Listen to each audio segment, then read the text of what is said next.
Welcome back to the Fantasy Take TV podcast. We're here to review round 13, talk over some news for this week and the upcoming couple bye rounds left. We've got a couple boys in here once again refreshing the page of David Zeta, but we will put that to the side. We'll go over how we went, of course, the latest news, some injuries, the update on Tuesday night, some rookies. Got a few mid-prices that popped off on the weekend and probably at the wrong time of the year and or with the wrong buy, but we will still speak about them. Obviously, some targets coming off their buy, some other underperformers, but we'll get to how we went, George. So besides the Nuggets Championship for me today, how did your Supercoach team actually go this week, mate? Oh, you'll get plenty of airtime to speak about the Nuggets when we get to you, but I know you've already done that on your video, but this week, 2-1-6-4, okay week. It's pretty hard to make ground this week. I think it's more... What did you think about the week, George? I know we were talking about it before the year even started, wondering would it be best 18 and whatnot. And to be honest, I still don't know why there was 4 bye rounds, but pretty meaningless week. Do you agree with that? I guess just keep it consistent because it's technically a bye round. Don't stuff around with it. So yeah, I'm okay with that. Oh yeah, they probably didn't have another option, but yeah. In hindsight, I think best 22 would have worked just fine this week. But if it was, say, two other clubs like Bulldogs and I don't know, whoever, Melbourne or something, were on the bye instead, then it would have been a disaster. So I think they just have to set the precedent, but not ideal. Yeah, don't know why it was like that, but anyway, go on, George. I think it was more deflating news of Jack Steele playing through knee injury, which kind of knew. Wasn't 100% sure, but just the way he was playing. I know Selby was on Fantasy Fanatics pod. They do a good job on their Twitter spaces, and he was saying like when Steele was running to do the coin toss, he was like limping to get there or something. So not great with the Steele, but I just hold and hope he plays and comes good at some point. Not really much I can do. Trade him to Brad Crouch? Like, no, probably not going to do that. Although Brad Crouch is actually a pretty good post-buy historically. And then you lost O'Sheen. Probably wasn't going to play anyway, but it's whatever. And I'll get to my trades, which were Himmelberg in and who else? I completely forgot. Neil. I traded the North boys and Himmelberg and Neil in. I'm okay with that. We'll speak about Himmelberg soon. I think he's for the price and I'm okay with that. Yep. I don't know how we'll go with all the GWS defenders. MVP and fault of the week. There's not really many faults because they're all dropped off, so I'm not too fussed. I'll give the fault of the week to... I'm not going to give it to Steele. I feel a bit dirty doing that. I'll give it to Tom Green, whose score didn't count. So I don't know if he's slowing down, but the disposal numbers are still good with Tom Green, but for whatever reason...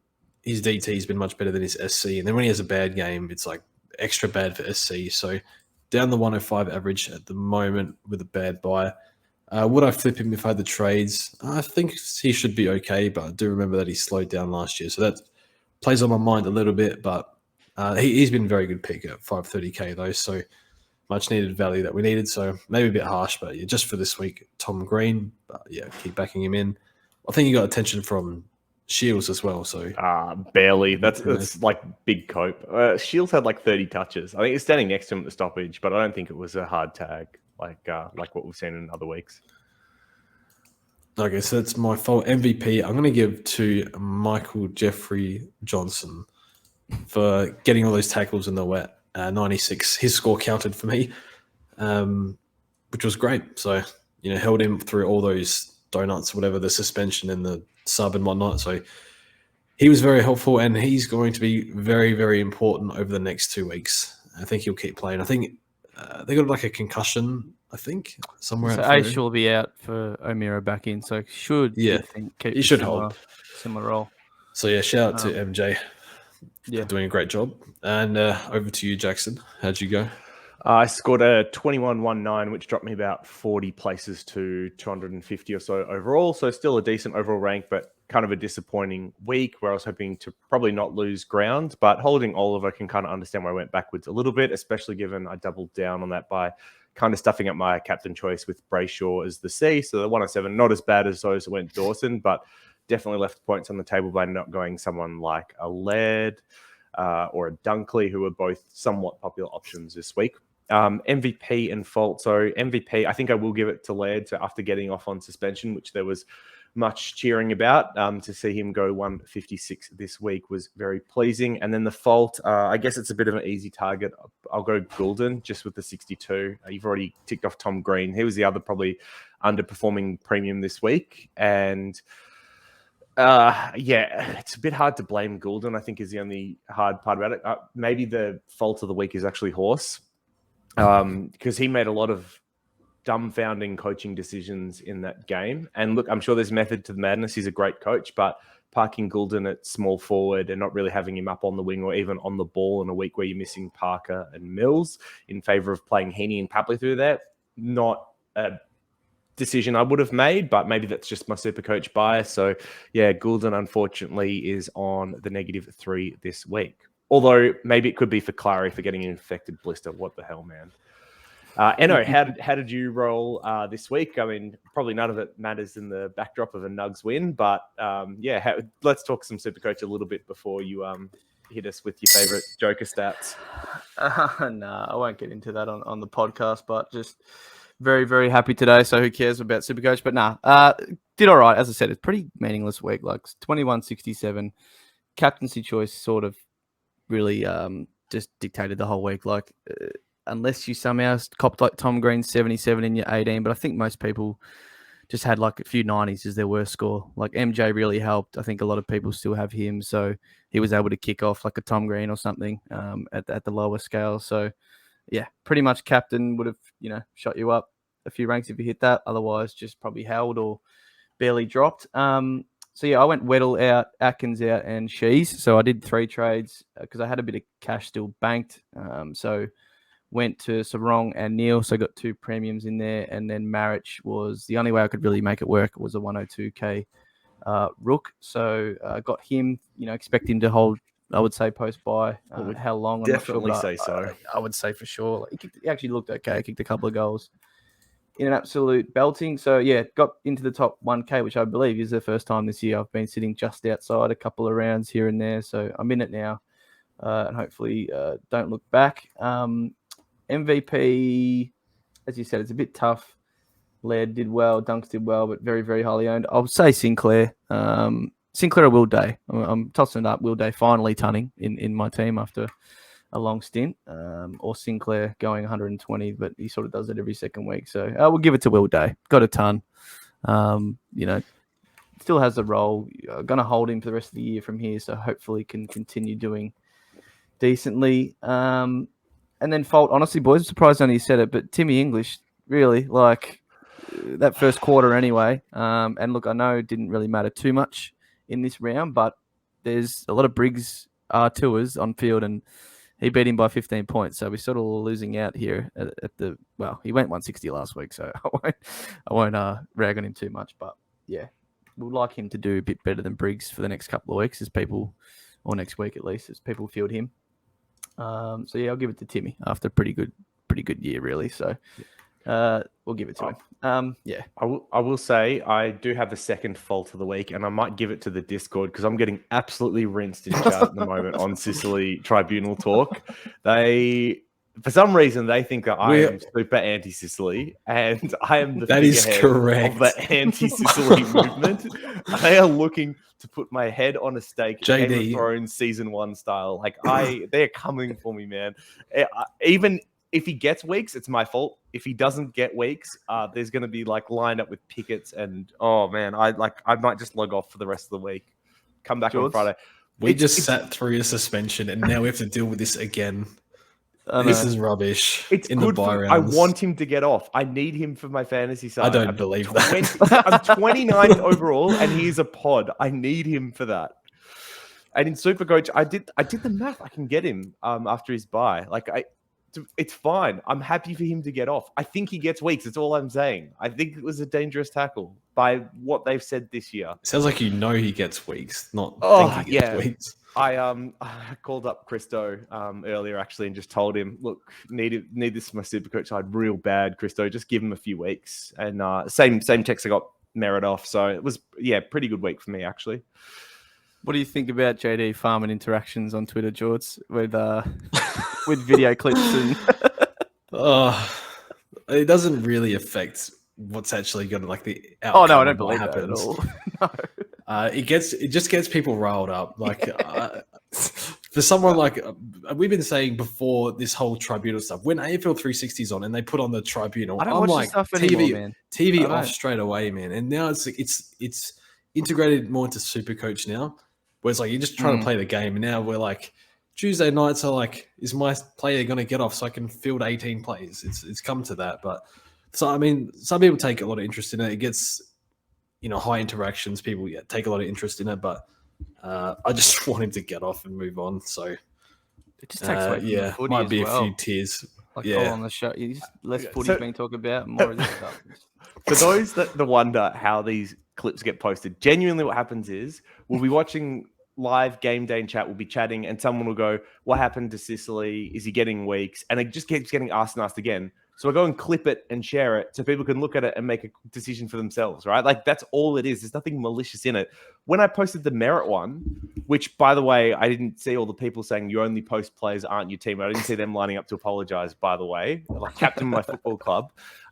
It was very quiet. But I got accused by Essendon Twitter for being like not a real Essendon fan. I can't win. I'm just trying to help with like, here's what happened. Make a decision for yourself. I'm getting rinsed, man. Like Discord is hostile right now. It's so bad. Funny. You can't go in there without some anti-JD sentiment. But it's all in good fun. We can take it. But it would be different if it wasn't like Sicily, who's highly owned. Yeah. Yeah. Oh, I mean, like, I say stuff like Butler didn't deserve to get a week. No one bats an eye, right? But as soon as it's Sicily, pitchforks, man. Absolute pitchforks. All right, we'll get to some news. Obviously, that's a big one, but we don't really know the outcome yet. So others include Mullen, who some people might have got early, might have been looking to get this week if named, but he is going to be out with an adductor. May not have played anyway, but we'll never know. Did anyone have a time frame on that?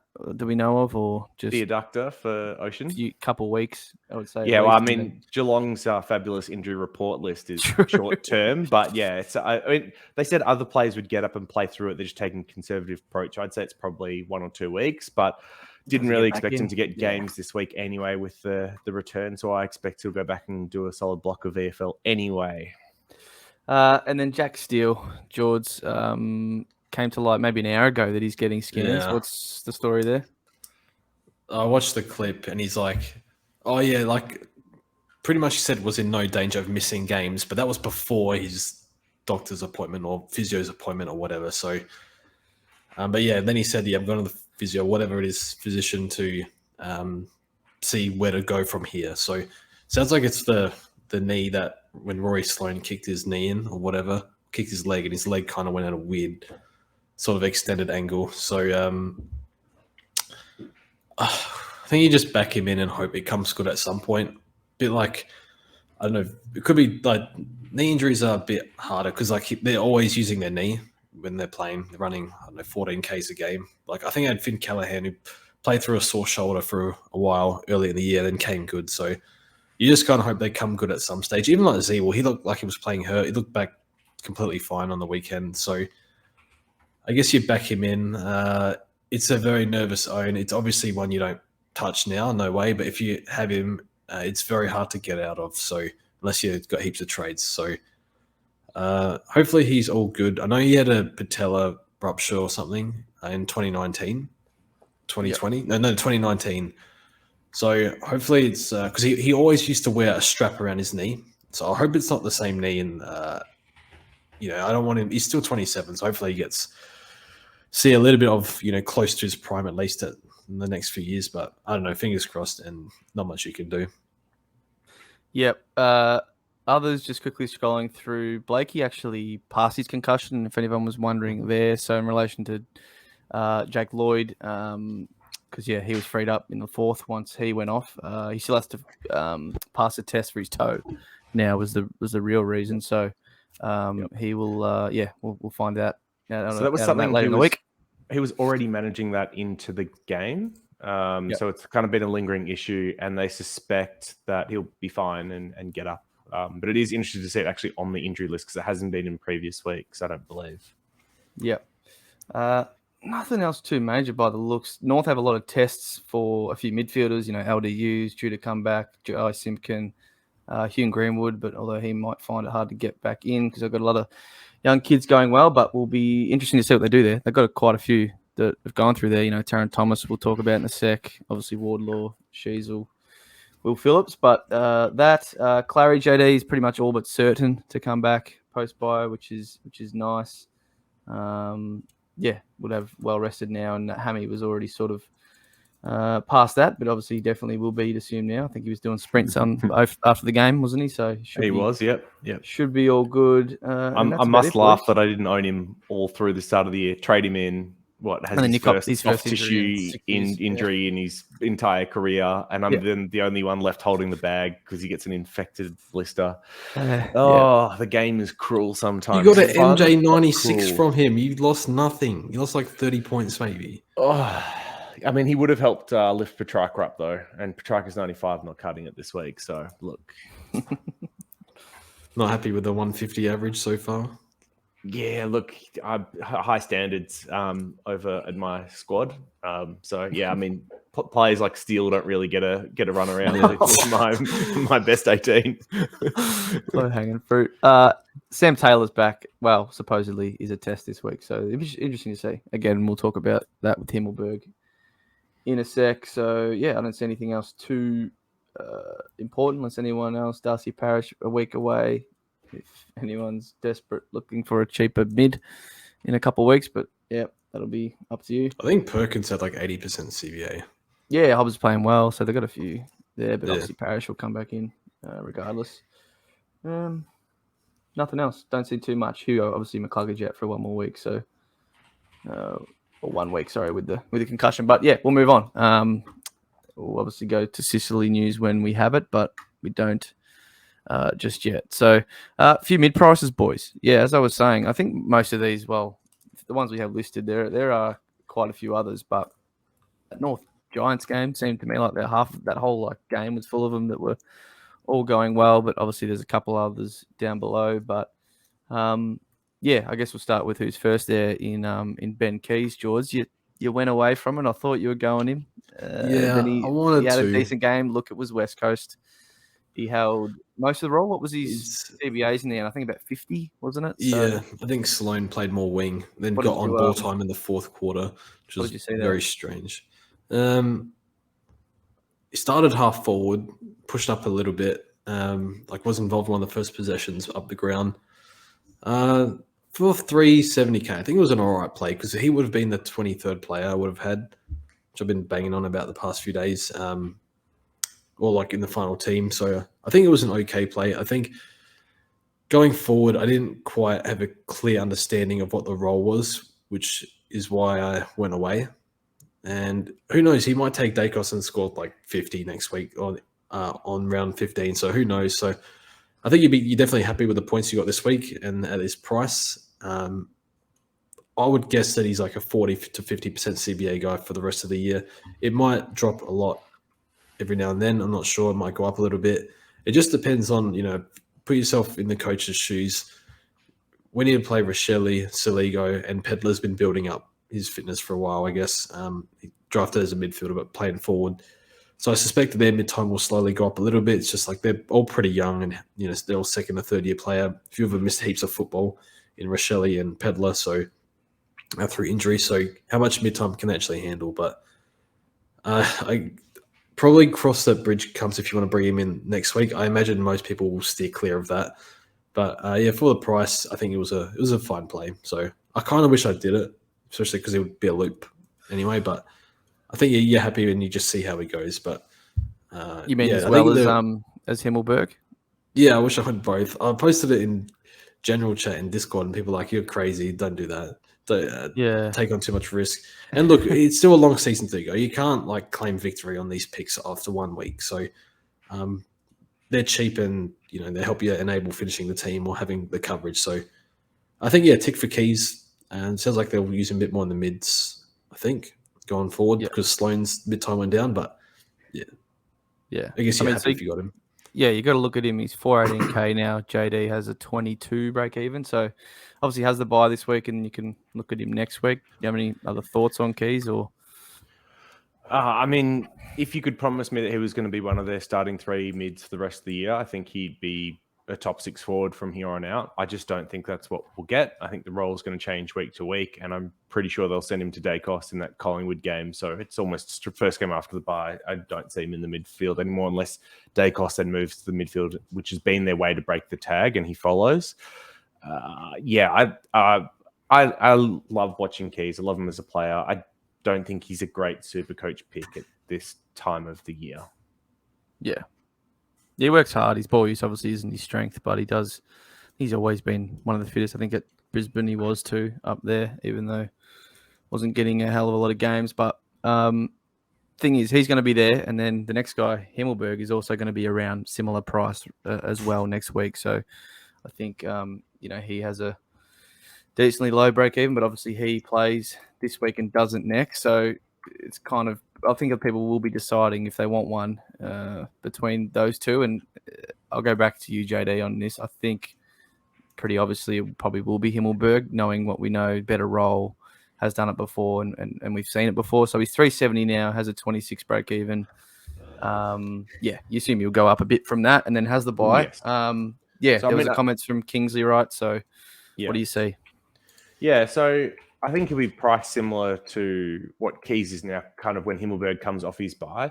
The big concern is they've got a bunch of names to return this week. Taylor and Cumming are the big two in defence. And so what does Harry Himmelberg's role exactly look like when those are back?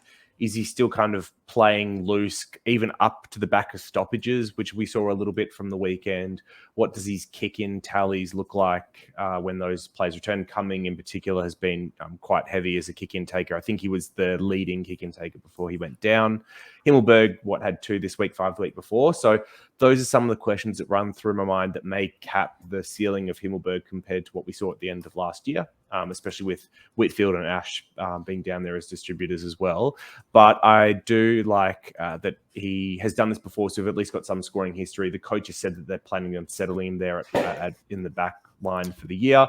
And then the DPP, which enables him to be cover across all lines, I think makes him really attractive as a 23rd kind of option for those that are able to get to a 23rd primo this year. I still wouldn't have either of these ahead of Darcy Cameron, though, if you're looking for an F6, which is the position I'm in. So just flagging that he's going to be 50, 60K more than these two, but also enables the ruck cover. But I do think if you end up with Cameron at F6, Himmelberg at kind of like F7, D7, then that's a really nice setup to cover most of your lines in the situation that you do miss someone for a week. Yeah, I'll name this now 23rd player. These guys probably really fit that mold better than, because you're not really looking at mid-price this time of year to bring in. They are going to offer you some cover, hopefully across a couple of lines. So, yeah, George, you got him in. What did you see? Played quite well first half. Then North really just, the second half, lost it a bit, and it wasn't down there much. So that's sort of what I gathered from this particular game anyway. But how confident are you he sort of keeps the role going forward? And I guess for us non-owners, it's basically just look what it looks like this week. Hopefully Taylor and Cumming are back, so we see. Saying here before the podcast, like Keith playing for it's pretty clear to me that the fact they're playing Lockie Keith forward just so that Himmelberg can play back tells me that they want to play him back now, because Lockie Keith is not he's not it up forward anyway. So I don't know who they bring up forward. They're going to throw Haynes there. What do you reckon? It's a bit of a mess how they actually fit him down back, because these, as good as he is down back, there's less imbalance. So watching the game and look at Keith strut to the forward line, I'm like, okay, good. We should be right for this week. And then next week, Taylor and Cumming come in. So he's not, I don't think he's key position player. I don't think he's key position defender. He played a lot on Paul Curtis, a bit on Taron Thomas. Haynes played more key position from what I saw. I think Himmelberg was briefly on CCJ, but switched to a smaller player shortly after.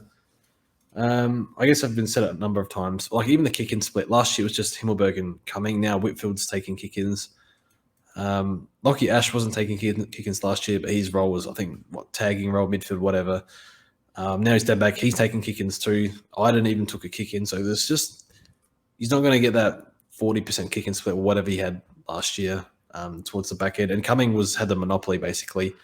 for the most part. So I'm not quite sure how that works. Well, last year when he moved down back, he went at around 110, and that was playing forward at times during games. I reckon 4 or 5 times that he spent like the last quarter. Part of the issue was Ruckman injury prone, injured, go down. Himmelberg has to go on the ruck, whatnot. Whereas I think Briggs, I really They've got haven't Briggs and done. say if he goes down, they've got Flynn still, so that's okay at least, you'd think. Yeah, so I think he'll be just trying to get a read. It feels like they're doing everything they can to keep him, and to do that, they play him down back. That was on the Gettable podcast with Cal Toomey and Riley Beveridge. Then I think Riley Beveridge did an article which gave further information as to, they're going to settle him down back. And then Kingsley said, we're going to play him, we see him as a halfback for the years to come, as if he's going to stay, but who knows? So he's a local boy. I don't know if you want to call him local, country. It's pretty close. So, I think so Wog is like an hour away from Canberra. He's going to get nice offers, and he's going to get more responsibility at another club down back, most likely, assuming that's where he wants to play. So, look, for the price, I guess the buy is a nightmare. We all traded both North boys, so we might not be as bad for that buy anymore. Maybe still a little bit, but it's quite hard to wait for Sicily. Then I'll know. Okay. I think I'm still pretty bad regardless, unless we get some nice rookies this week. I don't think he's the worst F6 or D6, because really D6, unless you can go all the way up to Caleb Daniel, it's pretty weak position. And we just saw Lloyd fall apart, which is no fault of people who traded him in. But yeah, points there. It's, which is why I'm like, Will Day, wait for the bounce back. It finally comes after 6 weeks, but we're not losing too much out at F6 anyway, at D6 anyway. So I'm more than happy to stick him at D6 or F6. He might only go low 90s or something, possibly high 80s if this massive split keeps up. But I think he can do more. Like, just what I'll finish up in a sec, but just watching him play, dropped a few intercept marks, still got a few kick-ins. Still, he looks for marks, he runs into space. They don't use him sometimes. I don't know. I guess maybe gameplay. Mate, he looks for handball receives. Yeah. There was that one tackles as well. Yeah, fumbled in the middle. Do you remember that? Yeah, got tackled. Yeah, 3 but he points takes the game on. Who's counting? So he wants it. So I think he's, for the price, it's people that are struggling for money or low on trades. I think it's a great player to get Himmelberg. Yeah. I think I'll just finish it up saying it just depends. You want to wait and see this week what happens. Hopefully Taylor and Cumming come back. He's still 20 break even. Yeah, still will be very affordable. Like 370, you'll get to maybe 400 at best if he has a really good game. So yeah, still very big gettable post buy, but then obviously just got to see what you're doing with your team. Everyone's different, how you line up there, and how you're going for the last couple of buys. Next guy is Nat Fife. I'm not actually going in price order here, but Nat Fife, obviously much beloved fantasy player over the years. Sort of. He's obviously missed a lot of games over his career, and every season he's played pretty much, so it hasn't been the funnest own. I'm sure it was probably better in fantasy, although probably not much of a fantasy player. But regardless, he's 275k, so the lowest you've probably ever seen Fife. Well, he was lower than this, but being relevant anyway, because he just dropped the 96 against the Tigers on the weekend. Had a really big third quarter, I believe it was. Had a nice couple of plays, nice goal, a few contested, ground ball gets, and goal assist or two, right? So he shot up quite nicely in that patch, but actually thought he looked all right, in the game overall. So look, you probably would have, if you were interested, got him, that week, but still an option, JD, that you're interested in, to obviously give you cover these two buys, because he plays both, and then potentially just be your, swing man mid forward for the rest of the year as well. Yeah, I think for some teams he's going to suit as being perfect for that, especially if they can't do the upgrades, or maybe they're already done and just looking for that extra player. I don't think he's a bad punt. It's probably not going to work out for me as much as I like him. I guess like some concerns are 7 tackles seems a little bit inflated for Fife, although his disposal numbers were down. Probably due to the nature of the wet weather game. And even with Amir out, he kind of only had in the mid-60s CBAs. It has been trending up, and I think his time on ground's been improving as well. So I think there's definitely positive signs for Fife, and we know he's got the ceiling, but it comes down to a team-by-team proposition on how badly do you need someone to play the next 2 buys. Does it still let you upgrade to a full team? What happens at the end of the year once you've got Fife as your probably F7 because I don't think many people are trading him for cash and then trading him back out. So I don't hate him as an option for the teams that it works for by any means. I'm not like in love with the pick though. And interestingly, I think this is the question I asked you last week. Like if Fife gets more CBAs and looks all right and scores a 90 odd, what do you do? And I think both of you then said still won't touch. Yeah. So is that still the vibe that we're getting? Still probably wouldn't touch. If I had think two more trades, I might look his way, and Yeah. because it will help you definitely for scores the next couple of weeks. And then, as you said, or as I said before, could help. You'd hope he'd play out the year and have a decent role in doing so, not just get shafted back forward for the rest. And give you cover, and you can maybe loop in with your D6 or whatever, or F6. Sorry, that's probably mine anyways. DC, so I could maybe try and get the best score out of them. But I don't have the trades to do that. So if you're in a good position and you have 9 or 10, and you have a Chincotta sitting there, and it's only going to cost you 30k. You'd have no trades to do this week, then sure. But other than that, I just don't see it working for my team anyway. But hey, if it works, sure. I know a couple of people in the cord got him last week, and it, got him a good score this week. Or even though it probably wasn't the best week, you'd want a 96 or whatever. You'd want it the next two, but yeah, it just doesn't work for me, and I don't think it definitely doesn't work for George either. So. If it did, George, I'd be considering it, but everyone's team's different. Yeah, if I had more trades, I'd consider it, but I don't. So I think you guys covered it well. I think he looked slow. I thought played all right, but probably had a good burst really that got him about 40. Had points, some really right? effective touches as well, which pumped up his score. Big scaling, yeah. But like, what are you after? You're hoping for like an 80 for that price and cover. Like, if he stays fair, it's like the perfect pick for your cover. So it's hard to see.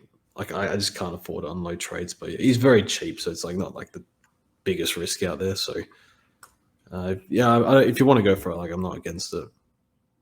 And another slightly interesting one that people were probably thinking about start of the year until off-field stuff sort of derailed him quite a bit, and he's finally got into the AFL in round 12. Taron Thomas, I'm talking about, played pretty bloody well, I would say, in the first half.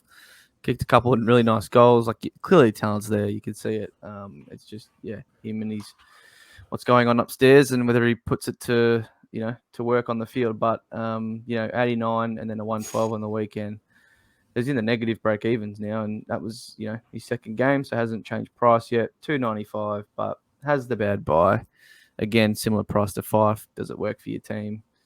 Well, it works even less so, right? He's not giving you a score in round 15, so it's just pretty hard to see it working, JD, or makes sense. The role's still not that good. Plays in like Himmelberg. I just find better in every way. Yeah, I just find Himmelberg a better option in every way for a similar enough price. So I think that's the only negative on him. And I will say there's one player missing from this list of 4. Oh, let me guess. No, I can't think. But yeah, to me, that feels like there was 6 or 7 on the weekend. But yeah. Elliot Yeo, he's gone back to back 110 plus. So it was 125 against the Pies, and then he's gone 113 against the Crom. So 2 pretty decent sides. He had kind of 70% CBAs against the Pies, and then more 30% this week, playing a little bit more behind the ball. But I would imagine with West Coast's injuries, injured defenders returning post-bye, he probably gets moved onto the ball again. I guess the question here is, he's once again elevated price 400k now, but is he someone that you would consider over some of these others? Because he's definitely shown, top 6 defender scoring in the past. I think we just not pat ourselves on the back, but say that he would have been a decent pick early on, but reasons he wasn't showed themselves right before round 1. Yep. So there's always the risk, right? There was never the scoring. It was just whether the body would hold up, and it did not. I guess that's probably why you wouldn't go him now, seeing that you'd want him for probably cover. We've just talked about probably 4 players. Well, I would say that are all better in that sense. But he probably won't. You would need to be covering him, I would say, in a few weeks. So you just. I must say, I've got a bit of an irrational love for Yo as a player. I really do enjoy watching him go about it. His prime was good. He used to attack it hard, and he was quite. I really hope he can get back to it. So, I mean, I'll probably look at him as more of a fantasy option than Supercoach. But yeah, I enjoyed Yo's games. George, any? What do you reckon? No, you're a no. Soft fault injury, can't fit your team. Okay, yep. I think it's really annoying me. I regret even asking. BJ Williams is 440k. You know how much that pissed me off? Like, yeah, Will Brody picked him. last year. Oh, I don't want to bring him up. Obviously, George loves when I bring him up because he knows that it's still just in my mind. But I had him last year, 290k. Yeah, I know, free real estate. But yeah, literally, he's going 80 average, going actually looking pretty decent. But anyway, you're too early on that one. Yep. You probably should have got text, George, this week. That was the play. Yes, it's so obvious. It's so obvious. Well, hey, we did all call that he was going to kick a bag this week, but no one was didn't expect a double ton. I mean, who do you have post by? The Pies, yeah. So look, you'll probably score 30 anyway. I think Witherden was on him at some point. It was just you felt for him. I must say, if you do have spare trades, round 24, West Coast play Adelaide again. So the very final game, if you're looking for a all-in, maybe Text going for the Coleman or something. But they might have every defender double teaming him. George, he was 41s before the game. Now he's $6 or something for the Coleman just because he kicked because he kicked 10. But anyway, everyone gets a 10-goal fill-up, I think. Kerno did as well, right? And Jeremy Cameron's the only one that didn't. I think he kicked 0 on them. That's right. Yeah, at home. So you need a Coleman ladder adjusted without West Coast. Yeah, I think that's the only fair way to do it. I was about to think Peter Wright, but he missed the first North game, didn't he? But yeah. I mean, he got Carlton pretty nice.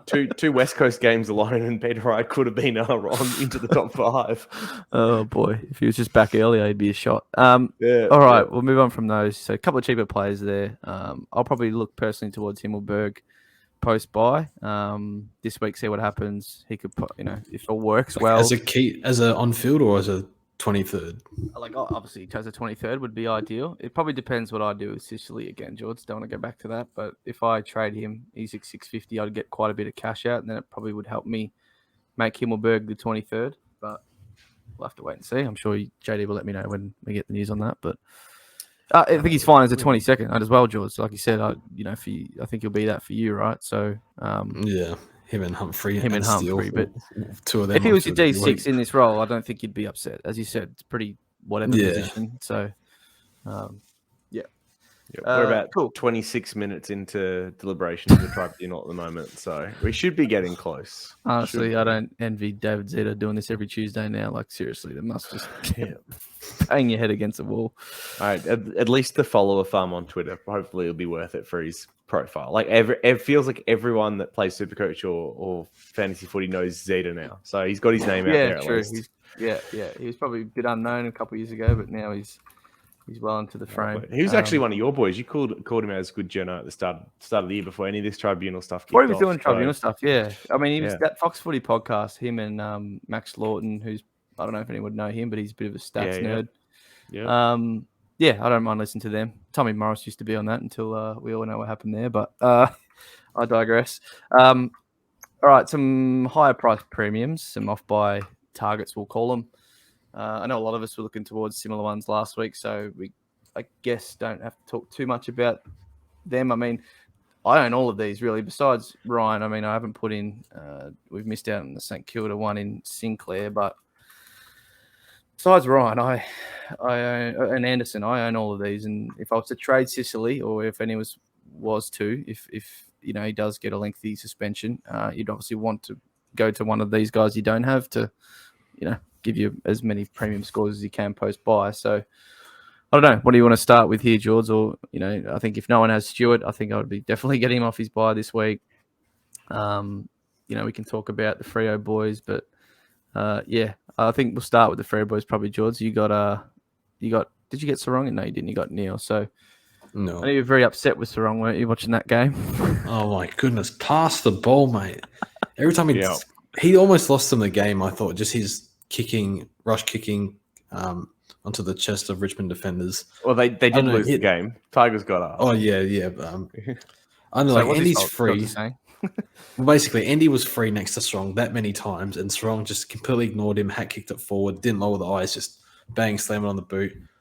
Still scored all right, but I don't know, it was a frustrating game. Hopefully, coach tells him pass to Andy. I wonder how much of that was instructed because of the wet. Like, it was kind of wet weather game. Because as a Brayshaw owner, I was quite harsh on Strong too. Like, it's just like there was so many times where Andy got burnt, and I thought Strong picked off the bad option. But then I saw that he got coach's vote. So, I wonder how much that was instructed. Wrong. Yeah, I'm pretty sure he did. Pretty sure he did. It wasn't like okay. Shy max Bolt was votes or doing anything. It was that like too. 3 or something, 2 or 3. Like it was. It was a bit of a territory game, JD. You're right. Like Yeah. it started absolutely belting down the second quarter, I think. Oh, Yeah, but I don't know, George. Like if you got Neil, is there anyone you less confident on now than you were No. last week, or you still We're think they're all back. pretty good Not- options? Stand by Oh, for really? verdict. Oh no. Oh, Christ. Anyway, just quickly, like Neil, Sarong, Andy, they're all good options. Like just pick whoever you prefer.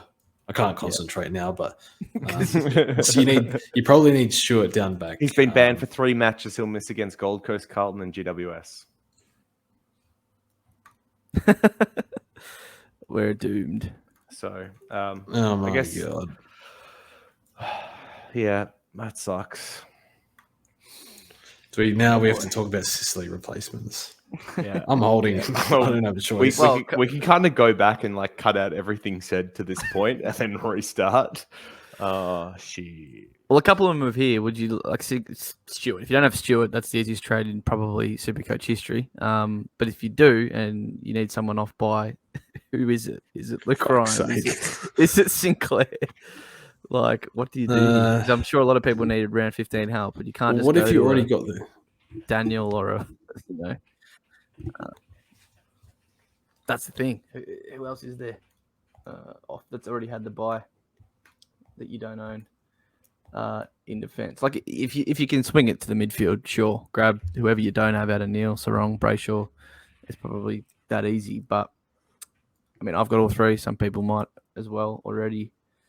Who need to look towards? I mean, I was saying to George before the podcast, JD, Wangadine Milier has got 115 or something 3-round average. He's starting to cook a bit. I can make almost 200k going down from Sis to him. That would help me get, Himmelberg as a 23rd player. Probably get Clary and Butters to finish off my team. Would you consider that? It's tough. I don't know who the defender downgrade is because I've got the main. Oh yeah, if you're going down a rookie, who is it as well? That's the thing. Malikan. I'm holding and grabbing an extra player on the bench. Just copying it. To be fair, I'm supposed to be fielding 18 this week and 19 next week. Well, not 19 anymore now. Sicily's gone, so 18, including Campbell, Chesser, and Marriage. Hey, that's 6 tackles, Chesser. Respect. CBA's went up. He's CBA mid. Actually, they threw him on ball for a little bit during the preseason. He actually did all right when he was on there. So, I don't know. Just grab a mid, I guess, if you want to do that. One of the mids we got listed here. Or go to Stewart. I honestly can't help you with the cheap defender. Like, I don't like Ryan. Clearly, you can't pick Lloyd if the role continues, which I guess it's all going to be at risk. Daniel has the buy. Doherty has the buy. If you don't have one of the other big guys, that's fine. Could you go down to Himmelberg, bank the money, use that to get a 23rd player? I keep saying 23rd player. Get, I don't know, something better on the bench or get an upgrade, an extra upgrade in to, for next round. I don't know. I'll be holding though. JD, what do you make of it? I know you don't own him, so a bit different perspective, but I own him in fantasy, and he is that's easy to turf in fantasy. Trade because you have it's a non-limited trade format, so a little bit easier decision. I mean, I think in the AFL format, he's a trade as well. You're getting 4 weeks of another premium basically. Unless you are getting to a 23rd that's going to cover. So if you had Himmelberg to cover for like 4 weeks, I guess that's probably okay. I mean, Himmelberg can really only cover for 3 of them anyway, but someone like that to cover, and then you can hold on to Sicily. I don't hate it, but it's like, it seems interesting to me that a lot of people want to hold him, but they were happy to trade Oliver, even though Oliver was a better scorer and had a less injury time frame. So like it's I think people were maybe thinking they could get Oliver back, whereas now Sicily's going to be, what's this, round 17? 14, sorry. Yeah. 15, we're at 14, 16, so 17, 18, round 18 he comes back. Yeah. Jesus Christ, that's a long time actually. Yeah. So there's only 6 more after that to the end of the year. He's missing, 40% of the remaining games, something like that. I think he's, to be honest, a trade unless you have good enough cover. But then the problem is that if anything else happens to any of your other premiums before he comes back, you don't have cover. You're playing rookies again. So, for those that honestly are going to be down to like 1 or 2 injury trades, I could see them trying to hold and just holding those injury trades for a season ender. But if you even looking at like 3, 4, 5 left, I think I'd be moving him on to try and use that cash to upgrade your team to get those points on field. But it also depends on who your options are to downgrade to this week, because reality is the cupboards are quite bare. So if you've already got Neil, Sarong, Brayshaw types, maybe you've finished your midfield now, you've already got Stewart and Sinclair. I don't really love any of the other options. I think they're all quite speculative from this point on. And so if you don't want to trade to any of those, you're probably going to hold anyway. For this week, you wouldn't have traded him. Then it is actually only 3 weeks, not 4 weeks. And if you can get the cover, it's probably okay in the best 18 rounds. I don't know. I still lean trading. I think trading is the right move, especially if you've got the trades up your sleeve. And the other thing that we're not talking about, by the way, is he served a week, came back, served 3 weeks. Who's to say that he comes back and plays the rest of the year, or at least plays in the same aggressive style that's gotten him banned twice in the space of 2 games, right? So I think that'd be my other slight concern about holding on to him. It's a lot of money to hold for 4 weeks for someone that has now been banned under the system twice. Yeah, I'll have to do some calculations, but I think for me, I was going to go down to 3 injury trades, so I might just be going down to 2 and getting rid. But again, everyone's team's different. I'll have to see what I can do anyway. Will I be getting Clary back? Butters is kind of the last forward I want. That's clearly, I would say, head and shoulders above the rest, or him and probably then McRae next. But Butters is probably a top 3 forward from here. So guess you've got to see what your team can do. Like, I don't mind just going down to Himmelberg's. I'll be able to get through around 15 with 18, just provided Marriage sort of holds, which I believe he will. So, Sis was going to be the 19th, so I think the same George 19 down to 18. But yeah, it's just so annoying. The fact that, I've had him since round 1. I started him, and I, thought that he could continue what he was doing last year. Roll hasn't been great in some weeks early. Finally got what I thought he would be doing. Drops a 170, gets a week, comes back, drops a 130. Now he's out for 3 and basically a month with the buy. So Sis never changed, mate. Yeah, that's all right. It happens. I think the just trading Sicily to Oliver for Sicily to miss more games is pretty funny, I guess. But I don't know. You can't really do much about it, and it is what it is. Happens. It's just worse because it's happened in the buys, and I've got more dead rookies than you guys. Sort of got rid of Clary, I guess. It was in the buys. Wanted to get some more premium scores, and then same sort of happened with Sis. So this is why I don't know if we're going to discuss this later. I think my M8, I'm just going to get a 24th player. No joke. It's splitting it into 2 players. Because now I'm down to Sicily. I'm going to be down another player probably at some point. Steele's on basically death row with a bad knee. So see how we go. But just a question on people that are targeting 23rd, 24th player. Do you prefer your extra option to be someone with high variance or more consistency? Say they average the same, but one goes, I don't know, 120 then 80 versus the guy that just goes 100 each week. What do you prefer as your cover? Yeah, if you're looping, you probably take the high variance if it's your cover. Yeah. Honestly, though, for me, I'd probably play it safe and take the consistent 85s to 90s from whoever. Maybe that's Ben Keys, fingers crossed, but still some question marks. Yeah.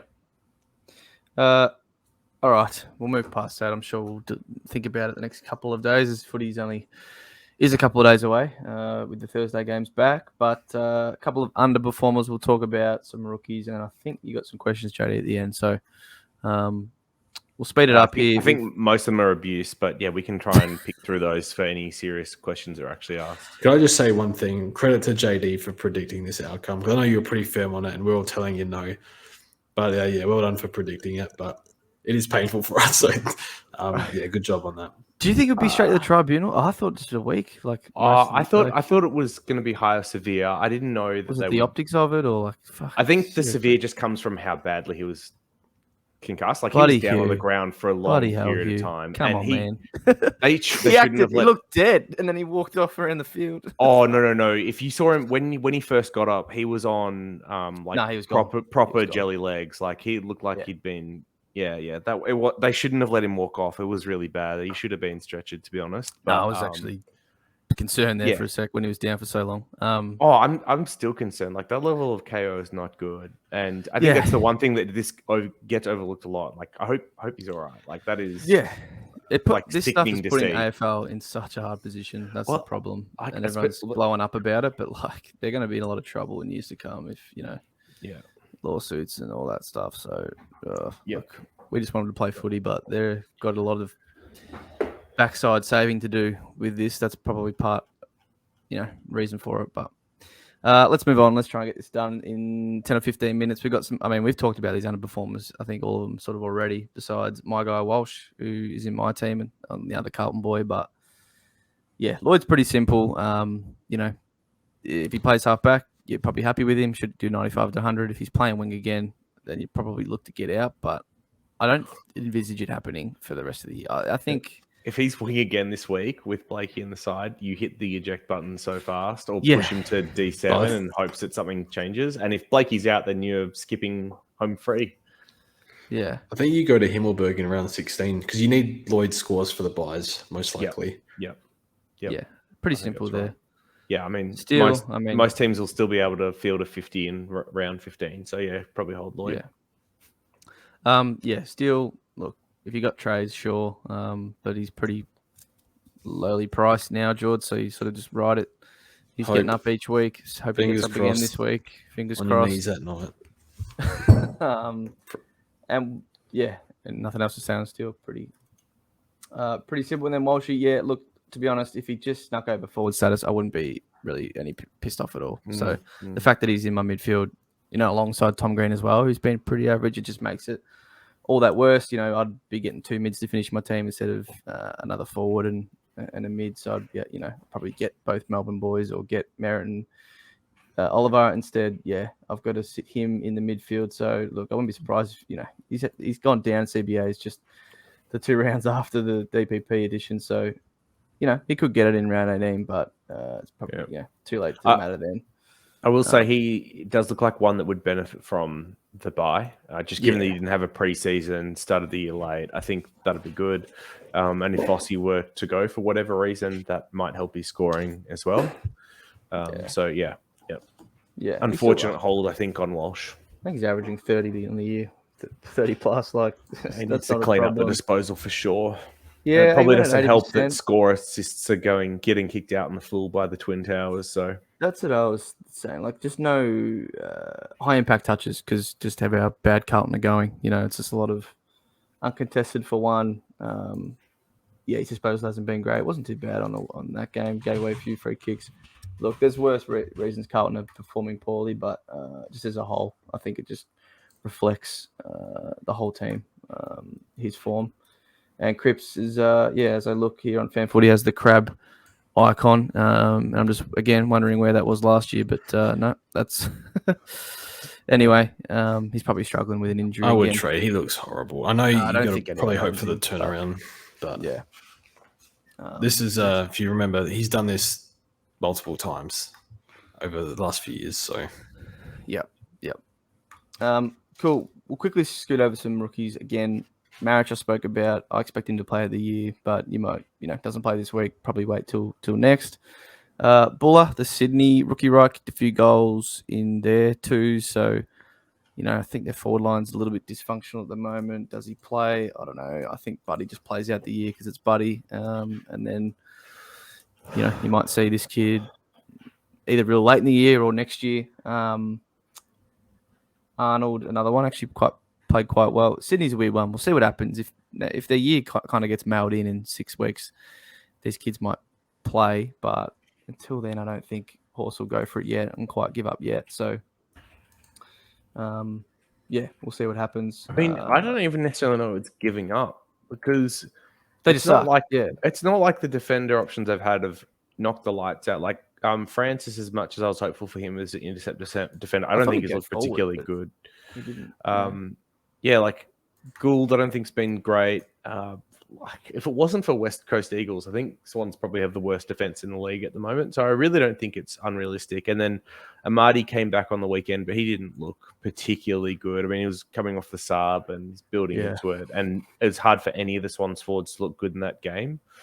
But yeah, like it wouldn't surprise me if one or both of them get a game, and it just to improve the side. Yep. Yeah, they could. They got a few outs, right? Laddams, long-term Sam Reid, long-term Logan, 3-5 weeks, both McCartan boys. So, yeah, definitely a chance. I guess we'll wait and see. Especially if Blakey misses as well. Yep.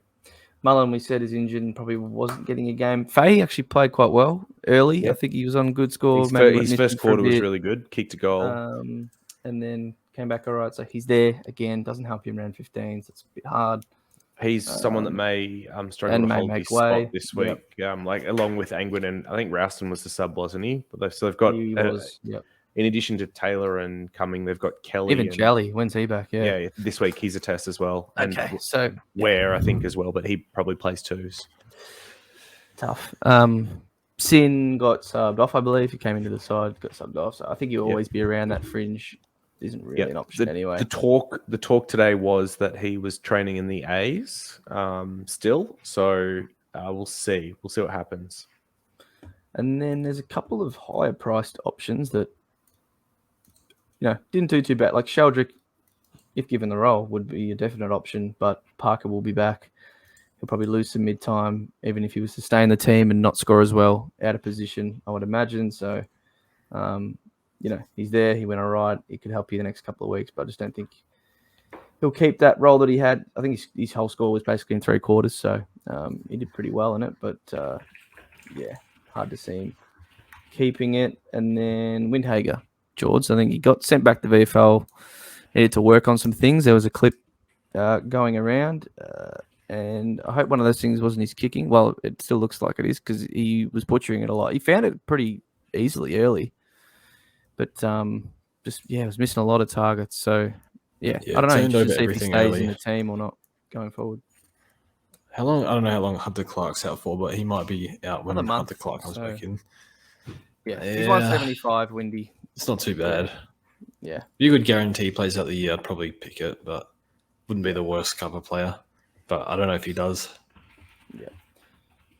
Any others, boys? I guess we just wait and see. There's Harvey Harrison, the Collingwood boy, obviously on bye this week, but played 2 decent games. He got injured at the end. Yeah, had a little band-aid. I'm not sure how bad it is, but again, Pies tough team to stay in, I guess. But Elliott come back soon. I think that's his role. Spot. When he's in the 2 games he has played, so can't knock him for that. But yeah, not sure he'd stay in the team long term. And then I guess Malik and I mentioned way earlier, but again, not too sure how locked he is into the team and how well he'll score anyway for 170. Is it worth it? Probably not. So, I don't know. Nothing else did I see until teams. So, that's about it, JD. I guess we'll finish off with a few questions if we have any and sign off. All right. Can they appeal this Sicily decision? Yeah, they can. They can. There is an appeals process. I believe it's if they believe like a law has been unfairly applied. That's like the technical route that Carlton went to get Cripps last year. Yeah, like the AFL failed to apply the rule properly. So it is possible. It would be very frustrating that it was still going on before the Thursday night game, but it is definitely possible. This is Hawthorn. They're like not making finals. Do they even bother? I don't know. Possibly. It's still worth it, I would say, especially if you've got a young group where you're trying to learn and teach. Having your captain out there, I would say, is more useful than not and probably worth the effort. All right. So first up, Steele, what do? I think we've talked about this a little bit. hold if you're forced to. Otherwise, trade if you can. It's probably one of those moves that you have to wait until buys are over just because you need the warm bodies. But is that kind of where we're sitting at the moment? Yeah, I mean, I've had the trades. I would, but hold through the buys, reassess. If he, I mean, obviously, if he ends up injury gets worse, he has to miss weeks. Then you would obviously trade him. But who to? He's 500k, right? So Sam Walsh. I don't know after the buy. Yeah, doesn't seem Cripps after the bye. Mills when he's back. Yeah, it's problems not for exactly, problems. Yeah. I mean, it might still even be someone like a Cameron or Himmelberg and move one of your forwards into midfield, to be honest, rather than some of those. But all right, cheap defender rookies, maybe in next week as well. So I think it's going to be hard because Mullen was one that we're probably looking at, and that doesn't seem to be the case. So Arnold, if he debuts for the Swans, probably one you're looking at. O'Donnell for the Dogs is 119k, I want to say, if he holds, but he's looked pretty poor, to be honest, and got subbed out on the weekend. Chess is 150k now, so it's not really cheap, but he's also on the buy. Is there really anyone else that you guys can think of that is a cheap defender that we could promote? Hope for Arnold. I don't know. It's not always going to be there. Less teams playing this week, so less chance of debut. I can't really answer that till Thursday. Yeah, the cupboards look bare, and to be honest, it is going to be a problem for me because I'm trying to get out of both the Hawks defender rookies. And I don't really have much to put them to at the moment, so we'll see how that goes. Might end up being, JD, if you're looking at Himmelberg, just a 102k defender forward swing that allows you to cover, for him to cover back there. That's probably what it'll end up being, to be honest. For many, I could see that being the case. Yeah, for anyone. So. Yeah, I mean, unless Wagner comes from the heavens or Constable comes back. I said Stan Banks for the Tigers eventually, but I don't know. I've heard that for a lot of weeks, and he hasn't come in yet. Yeah. Yep. No, it doesn't look good. Does not look good at all, unfortunately. All right. Sicily questions, which we're going to skip. Sarong this week or Oliver next week? I mean, you're getting more points probably long term. Probably Oliver. Sarong, but maybe wait for Oliver. I don't know. I think it probably depends on who's covering this week for Sarong if you wait next week for Oliver, right? Because if you're fielding a donut, then I'd go Sarong. Is it 17 to 18 or is it, 18 to 19 or 19 to 20? Yeah. Yep, I think that makes a big difference because if it's, 19 to 20, even 18 to 19, I probably would lean going Oliver. Because that's more like 50 points, whereas it's 100 and something, you'd think. Exactly. 100 points over 10 games gives Sarong like a 10 point per game lead that kind of gets him right up in line with Clary. And given Clary's coming off injury, I think, it is someone you could bet against. Yeah.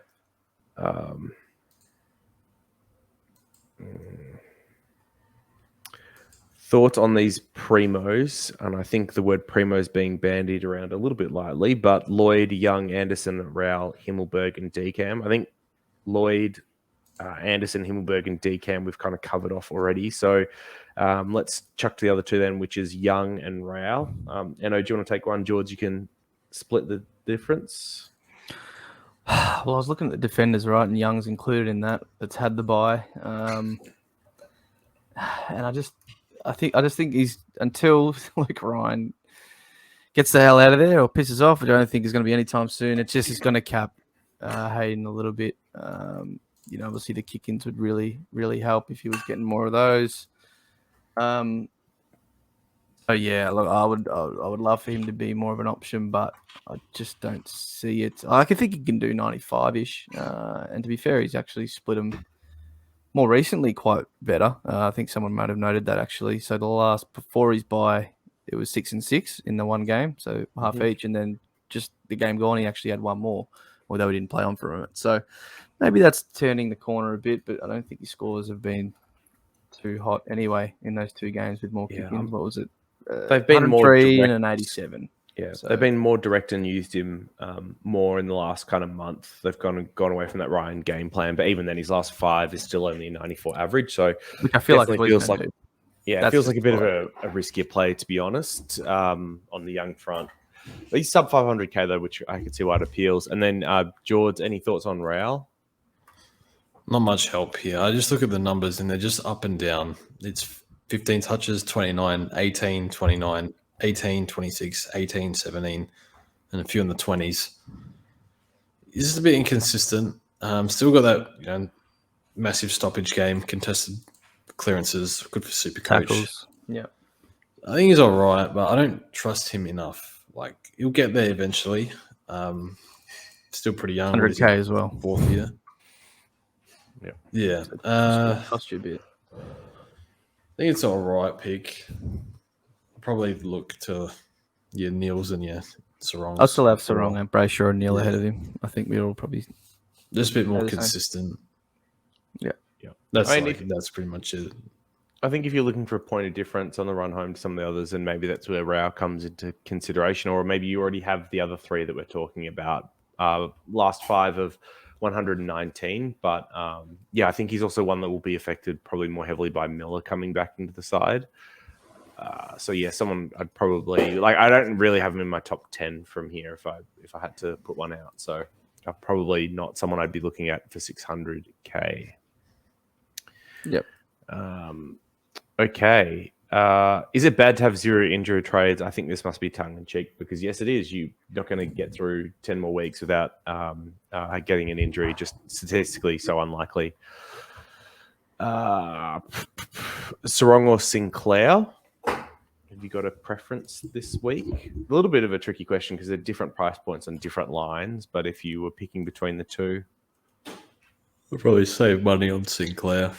Get another mid. Maybe if you can think you're going to get an expensive mid, you can save a spot for Oliver or something if you can get there. Very team dependent. Like Strong's going to probably outscore, but it's hard. Yeah, I mean, it's all relative. Just 1v1, it's wrong, but probably need more info on that.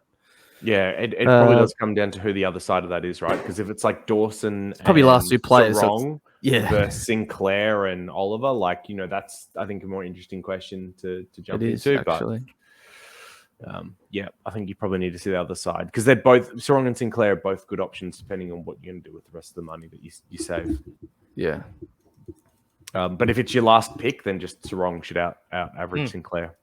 Yeah.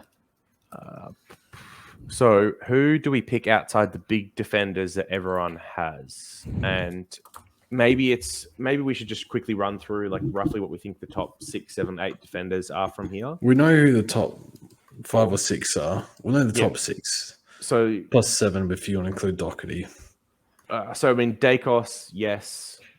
Stewart, yes. Dawson, yes. It would be Sicily in there as well. Who do you have after that? I mean, right now I can't say Caleb Daniel wouldn't be, so him until his role changes. But in this role, I would say him. Can't trust. Yeah, I totally get that. Because then I do think it is quite close between Sinclair, Doherty, maybe still Zeeble, depending on how he finishes out the year. Yeah. I don't think it's as clear after that point. You've got people obviously that jumped on Ridley. So and if you take out Sicily, I do think it becomes a little bit there because after Dacos, Dawson, Stewart, it becomes less obvious for me who the last 3 are. And that's why I think someone like Himmelberg's interesting because, obviously he can sit in there as a D6.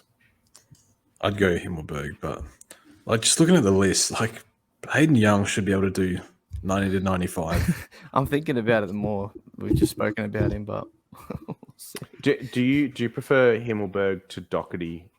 Do you think who scores more to the end of the year? Probably Doherty, but I think the price and the much more durable old Himmelberg. Himmelberg does not miss games apart from concussion. I'd go Himmelberg. That's true. Yeah, it should be Doherty score-wise. This is why Yo is interesting as well, because at 400k, there's no reason why if he's not healthy, he couldn't go 105. And that firmly puts him top 6. Did you say anything when I said Big Naz before, or you didn't? So actually just looking at him, I've got his footy line open. Wait, sorry, who? Nasaya. Wangini Malira.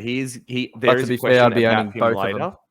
No, there is a question about Wangan Miller later. Just NWM question mark is the full extent of it. Well, So we can go to that now. I guess. yeah, let's tie this in. So is he an option? I haven't watched him enough to comment. I'm pretty useless for this one.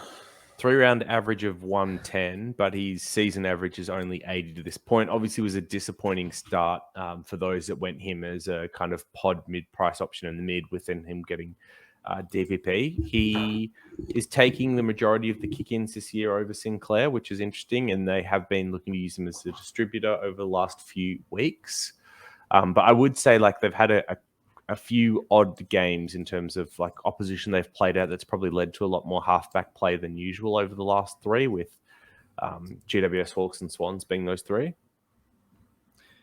He just started to get a lot more of the ball. So sort of from round 7 or 8 onwards, early season, it looks like it was mostly in the teens, and then, 20, 28, only 16 against Adelaide. What happened in that game, George? I can't even remember. We smashed St them. Adelaide. Yeah. Sinclair was terrible. Steele was the whole lot of them were terrible. True. So, yeah, whatever. Maybe a write-off. But then, last 3 weeks, especially 29, 25, 30, ton up in all 3 games. I don't know. It interests me somewhat. But, yeah. I mean, look, as you said, JD, it's a no talking for about me. defenders. I don't expect the breakout. I understand. But, I probably lean towards more Hayden Young. But, as you said, the defenders, like, what is their 6 default? Like, it's not too hot, and he's 460Ks, and he has had the bye. That's obviously in his favour, but it'd be a big risk. I understand that, but so would Yo. But obviously he's a bit cheaper as well. But I haven't seen an influx of trade out day questions this week, which was pretty popular topic last couple of weeks. Just given that actually after the top 3, 4, it does kind of drop away pretty quickly. Are you okay with people holding day, or is it someone that you'd still be looking to trade? Assuming you had the trades, otherwise the answer to every George question with trades is no. Yeah, look, that's part of it. I think he's fine. I think he's Roll's still there. Like, how much? Who's scoring that much more than Day at D6? Apart from Daniel. Yeah, that's it. Yeah, okay. I thought Lloyd might be the one they can go to like a roughly 10 points better or something. Yeah, and you get the buy points, but that's not anymore. No. All right. I see another defender question. So let's rank them, which is Young, Lloyd, Ryan, and we'll chuck in Sinclair as well, who I think is and even Stewart, right? So Stewart number 1, Sinclair number 2. Yeah. And then Young, Lloyd, Ryan. Where have you got them? You can't go Lloyd. Absolutely not. Yeah. So chuck him last then? Yeah.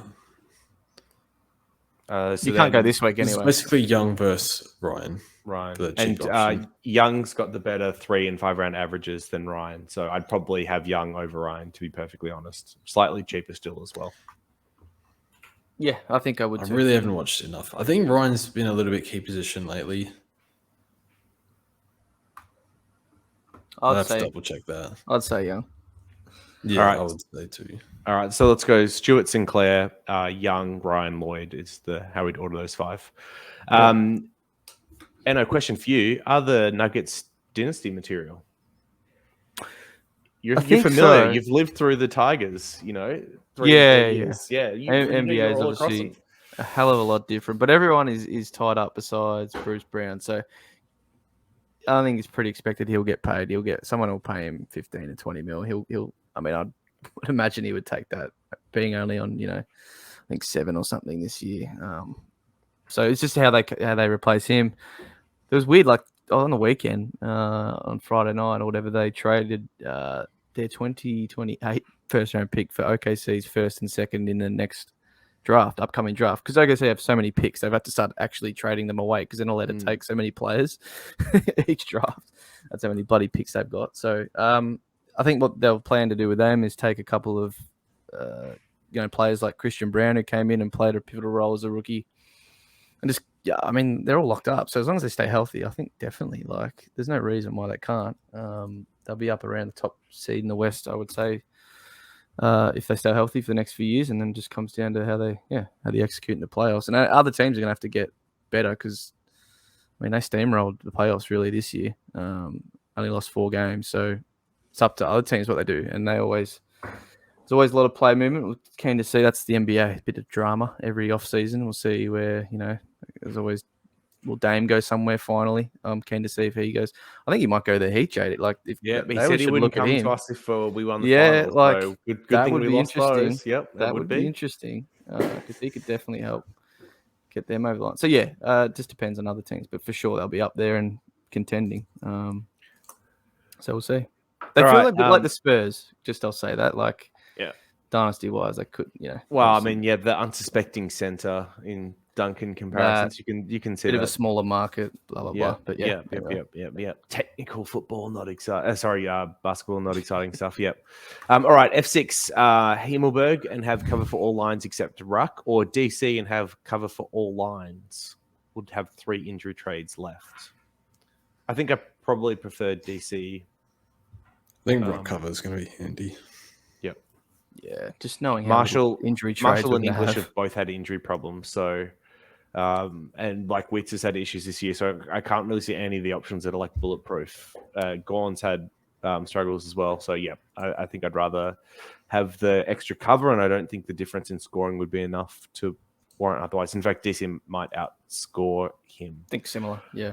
Yeah. Is it better to prioritize keeping trades or getting better bench cover? This is a good question because they effectively try and do the same thing, which is get you points when an injury happens. Yeah. So one, obviously long term, you'd use a trade on that to, get a player that will be out for quite a substantial amount of time and do that. Otherwise, flipping some, like I said before with Fife, flipping a Chincotta to a Fife or something for not much, and hope that Fife can do that for you on a couple of lines. Also makes sense. So I would, I think, especially with someone like a Fife, or these options have popped up, you would have wanted to do that around this time, and then past that, keep the trades until you get injury. So I think now's the sort of time you want to try and get those bench type cheap options, so to speak. But now I'm looking, going, I just want to hold on to these trades for injury trades. So again, it all depends, doesn't it, George, how your team's looking, but. It'd be so much easier to hold during the buys. You could, if it wasn't buys, I think it's just you could fill for sure. Johnson or loop rookies. Yeah, instead of buying a shitty defender. Yeah, and it's still 10 rounds to go from here. Like that's you 11. feel like you look round 4, look round 14, you go, season's coming up to a close, but it's still nowhere near. a long way near here. Yep. I will say the extra benefit of the bench cover is obviously you can loophole their score even if you've got a full healthy team because you've got the donuts. That is one thing you have to weigh up. I think the other thing you have to look at is how much bank you'll have, because one thing I have seen people do is get that extra cover, the 23rd kind of player, but then an injury happens and they don't have the 100K or whatever they had anymore. So instead of getting, I don't know, and if it's an early injury, that Oliver player or drops something, price. you have to then get to someone else, downwards. right? So that's just a couple of thoughts. I don't think there's necessarily a right answer, but with this many games left in the year, I do think the extra cover probably is useful depending on how many injury trades you have left. Is it worth considering Chera as a pod? So 109 average for the year, 119 in the last 3, priced at 578K.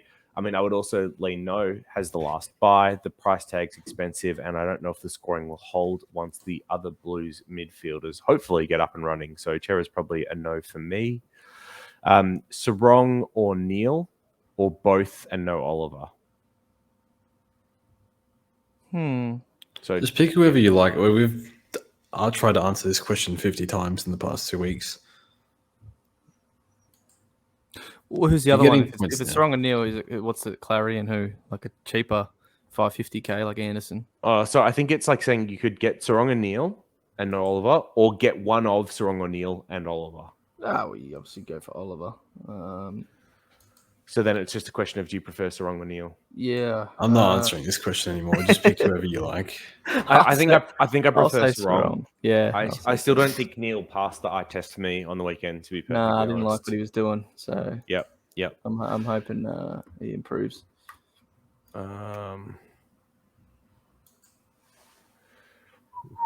Some of these questions are absolute rippers, but cannot be read on the podcast. I feel like we've covered off Yeah, quite a bit. any pod primo trade-in targets this week that are on the tip of your tongue? I don't think so. We all play pretty straight back at this point, finishing off the teams, unless you're really desperate for cheap ones. And I don't think any of us need that desperate of a cheap option. We've already talked about them. Like it's Keys, Himmelberg, like Decam. These are the cheap ones we're looking at. I don't think there's any other pods beyond that we're really considering. No, but I'll say so. One of my mates, this is how he plays Supercoach, just pulls up the 3-round, 5-round average every week for his trade-in. So Nick Martin, JD, would be the one coming into his team this week, I would say. Love Nick Martin. Yes. He was someone I looked at. 3-round of 130. Pod. Yeah. If he doesn't trade him in this week, I'll be surprised. So I have heard some people talk about, Actually, he's got the start Nick Martin next year, mate. He's a winger still. Like, these are just for Supercoach and fantasy and all that type of stuff. Yeah. Shea Bolton, I'll just throw him out there because why not? Bit of homer thing, but he's been killing it, I will say. And it's kind of annoying since we owned him, 2 years ago. But he has midfield time now, but I think Hopper's back in 2 to 3, so maybe it goes back down. But he's been doing well on there. I promise we're almost at the end of these. DC or Luke Jackson for ruck cover. I think everyone would say DC, but stop me if I've got that wrong. Yeah, Shrek's back next week, I think. Yeah. Best rookies 120k or cheaper this week or next. I think it's going to come down to who's named. Marich is a 102k forward. Looks like he'll have decent job security going forward, but that's a next week proposition. Beyond that, we'll see. Anderson this week or Sarong next week? That's a different question. Anderson this week or Sarong next week? I mean, again, yeah. If you're going from 17 to to 18, it's Anderson. Yeah. Yeah, just grab Sarong. Yep. Yeah, Sarong, I think otherwise. Yep. One of Anderson, Sarong, Neil, Brayshaw, Sink. I think, like, George has answered this already. Just pick the one that you like the most. Anderson's the one I like the least of that list. Then probably Neil. So I'd be looking at Sinclair, Brayshaw, Sarong probably is the 3 that I'd be picking from. Cripps, 450k next year, or is he too washed up? I don't want to think about it. Me neither. Next year's too far away. I mean, 400k No, just Cripps last year, well. so we'll consider it then. Carlton, no good. I don't see bounce back. I'll never have him in my Supercoach team ever again. Sorry, Paddy. Yep. How good are the Nugs? Very good. We know how good they are. If the Heat wasn't going to win, I'm happy it was the Nugs. I'm not going to lie. Who is the biggest letdown this year, and why is it Cripps? I mean, who is your biggest letdown this year?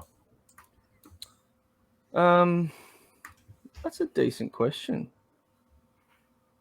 I don't think anyone's been a Tanner Bruin. Oh yeah, that's fair. Doesn't count, George. Surely it's funny because the guys I traded out at the start, like McRae, Darcy, and Ridley, have all come good and shown that they might have been. So like McRae is the most annoying thing ever, man. Yeah. The fact that we can just have a forward there that has gone really, really well of late. Yeah. Do you know what it is? It's Cogs. The extra that's easy for you. Yeah, the extra mid time. He's just been so disappointing. He's very hard watch like every week. The person I probably want to get out the most and overpaid on the worst would be Cogs for me. Yeah, probably Doherty. It was the injury though. That's like it's hard. Like I get it. But did score a couple poor scores, but then I thought it'd be the 110 plus, but I know he's been a bit. That had the injury and whatnot, but I don't know, hasn't been playing that well. The correct answer is just the Carlton Football Club, I think. Yeah, Walshy, I guess. I can't really pin it on anyone. It would seem harsh. Like you couldn't say Rosie. Like he's done well. Maybe not. Rosie's been good for his price. Exactly. I don't feel like there's anyone you could say. All right, last question to wrap up then. Who averages the most the rest of the season? Sarong, Liver, or Butters? I mean, you'd have to back in Libba, wouldn't you? It'd be Libba or Butters, but I think they're all quite close. I'd say Libba, Butters, and Sarong, but I think they can all do 115. Yeah, I think I'd have Sarong at the bottom of that list at the moment, just given Libba's form for the year. Butters has been on one of the best 10-week stretches that we've seen out of most football players. Coincides with the form of Port as well. His 5-round average is 130. So I don't know. Maybe It would go deeper than that too. Butters is the one I like watching the most, so I guess I'll pick him. Yeah. It can go 120. Hey, why the hell not? Yep. From here is what I mean. All right. And I think that's done on the questions, and I've avoided answering any Sicily ones, which is very good. Yes. Now to dissect their own teams, see what we can do. Well, JD not to do. I've literally been playing with it for half an hour. I've been a bit quiet the last. George is like, can we end this? I'm going to the well. Yeah. Well, thanks for joining us. I will be doing the same as George, going to see what I can do with my magical 7 trades left. And Sicily, and a few other problems. Sorry. So thanks for joining us on another podcast. Footy back in a couple of days. So yeah, if you're looking for any more discussion around that, the Discord is popping lately. Just join in, give some abuse JD's way, and move on with your day, because that's what everyone seems to do at the moment. Quick drive by. But he was right. So or do it on Twitter. That's fine. You hit me wherever you want. Yeah, you might have to change your handle to MRO specialist, but people aren't ready for that. People are not ready for that. They don't want to hear the truth. They just want to hear what helps their Supercoach side. Yeah, thanks for joining us. We'll see you on the next Fantasy Take TV podcast.